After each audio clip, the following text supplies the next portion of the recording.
Welcome back, guys, to Drama Part 2. We're going to start by going over the information that pertains to the performance of a play.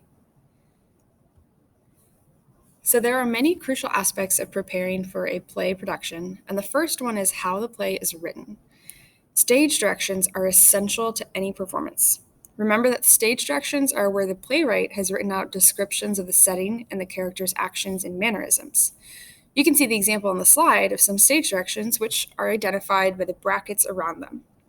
Stage directions help theater artists bring the playwright's vision to life on stage. And in this way, the audience responds to the play and shares that experience in a vibrant and memorable way. So, who are the theater artists that help bring the script to life on stage?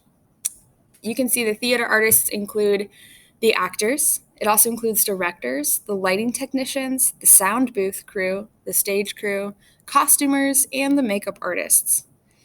These are all areas of work you can explore in college if you participate in their drama program. I do have to say, there is a lot of work that goes into any one of these jobs. You have to be incredibly experienced with these to help make the play come to life. The performance of a play requires a lot of work going on behind the scenes, which is what most of these guys do. Now, there are 3 kinds of stages that we're going to identify here. Stages are the area that actors typically perform on.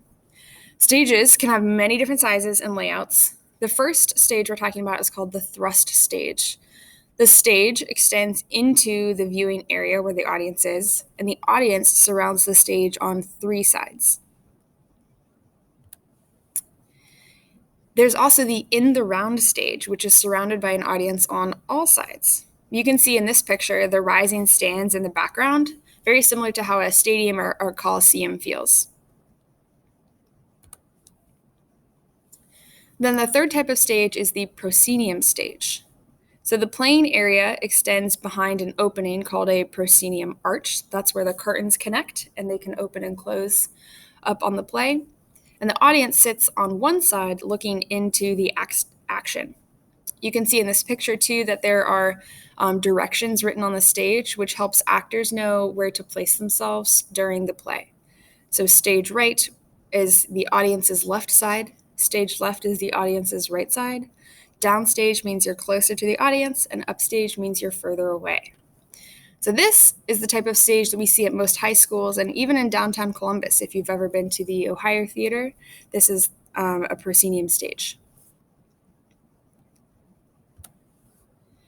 So back in Shakespeare's time, when he was writing plays, they were using thrust stages, which again, this is the first stage that we talked about where the audience is up against 3 sides of the stage. Now, how does a stage get decorated and set up for a play? Well, that's all part of what's called scene design. Scene design transforms a bare, empty stage into the world of the play. So scene design consists of things like the set, lighting, costumes, and props. A stage's set might be realistic and super detailed, or it could also be totally abstract and minimal. Abstract and minimal means that the audience and even the characters have to do some imagining of the character's surroundings because most things aren't set up on the stage. A lighting director is going to skillfully use light to change the mood and appearance of the set. I went to a show once where the lights and the sounds were used to communicate fireworks happening above the character's town. It's not like there were real fireworks going on in the theater, right? But you know how fireworks can light up the sky and end up reflecting on the people below? That's what the lighting director was going for in this play, and so the lights made it look as though the characters were looking up at fireworks. It was very cool. Now, the costume director works with the main director to design the actors' costumes. And so just like the sets, you can have 2 kinds of costumes. They could be very detailed or they could be very minimal. Did you guys know that there are costuming competitions and conferences, even for people in high school? So the judges there will critique all these small details about the authenticity of the detailed costumes to make sure it's appropriate for the time period it's supposed to be from. So if you're making a colonial dress for a play that takes place during colonial times, then that's what the judges are looking for. They want to make sure that your costume piece is accurate and reflective of the colonial period.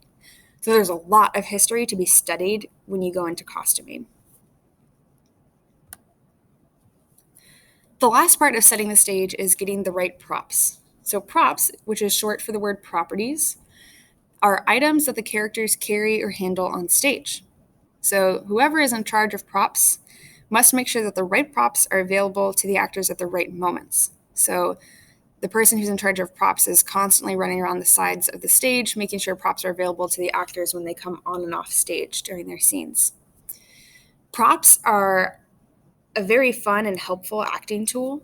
So when people are nervous about acting on stage, it can be tempting to start doing weird things with your hands and you don't know what to do. And so you're just maybe running your hands a lot or rubbing your hands. But a prop helps you look more natural on stage and it gives you something to do with your hands. So props are useful in that way. Our final piece of information is about the character's speech on stage. So the character's speech may take any of the following forms. We briefly mentioned dialogue from our video. Dialogue is conversations of characters on stage.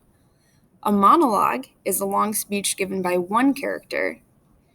A soliloquy is a speech that a character gives while alone on stage, and it can be to himself or herself or to the audience. And then asides are remarks that are made to the audience or to one character, and the other characters on stage do not hear an aside. So asides are often made in what's called a stage whisper. This is where the actor stops using their vocal cords, just like a whisper. But they're also able to project their voice loudly so that the audience can hear. Stage whispers help indicate to the audience that the character is trying to talk quietly amongst the other characters on stage and is probably having a private or secret conversation outside of the hearing of another character.